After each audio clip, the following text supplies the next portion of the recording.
There was smoke come out of it. Something fell off the back and it just gradually fell to the ground.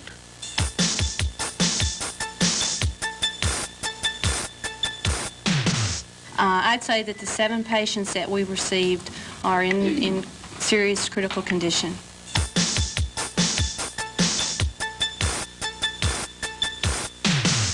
I think it's miraculous in any situation like this that anybody survives. The news continues with the night team. Brad Rice, Alice Carone, Scott Murray, and Harold Taft. And now, Channel 5 News Tonight.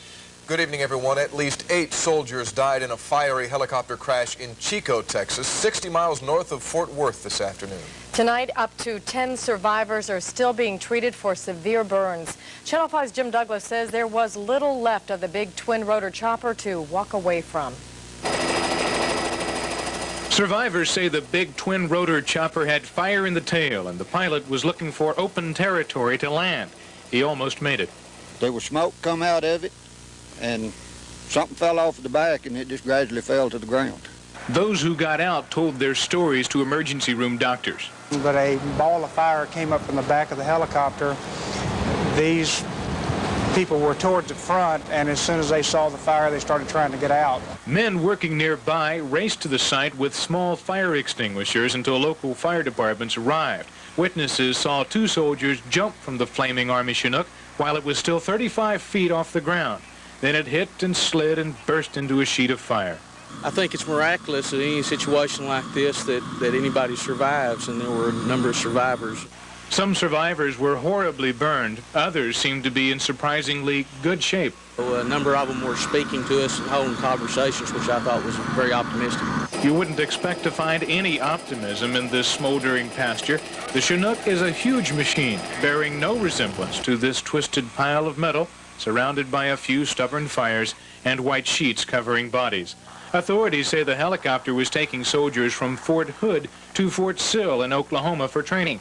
It caught fire near Chico, about 60 miles north of Fort Worth. The crash scattered debris and bodies over more than an acre, and the wood fire it started still burns into the evening. Late in the afternoon, the air filled with the beating blades of helicopters as Army investigators arrived to look for the cause and take home their dead. Jim Douglas, Channel 5 News Tonight. Near Chico. Many of those who survived the crash are tonight fighting for their lives. Channel 5's Marty Griffin says the most severely burned victims were quickly care-flighted to Parkland Hospital.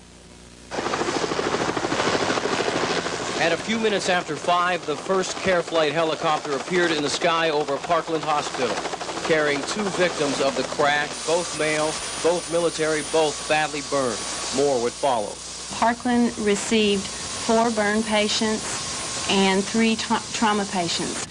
The burn patients are being flown at the request of the military to Brooks Hospital, and the 3 trauma patients will be staying at Parkland. The trauma patients have broken bones, head injuries. The others have burns over 90 to 100% of their bodies. One official said at best their condition can be described as very, very serious. But that official added immediate help will increase their chances of survival. We were ready. We were ready for them. We mobilized. We had plenty of physicians. We had plenty of nursing staff. A complete staff of military doctors will transport the surviving burn victims by airplane sometime tonight to Brooke Army Medical Center in San Antonio. It's a military facility well known for its treatment of burn victims. Right now, that team of military doctors who are specialists with burn victims are inside Parkland Hospital, preparing those 4 victims for transport to San Antonio. They will be taken in these ambulances right here. A bunch of military people arrived moments ago with a bunch of equipment. They brought that inside the hospital. They're preparing those victims right now. They'll be taken to Love Field. At 10:45, a plane is to arrive at Love Field. The victims will be put on that plane. It's about a 45-minute flight to San Antonio. Once they arrive there, they will be taken to the military hospital there, and another team of doctors will pick up the cases of these 4 burn victims. Other victims of this crash have been taken to Harris Hospital in Fort Worth. Channel 5's Mark Schumacher is standing by live there with some other information. Mark,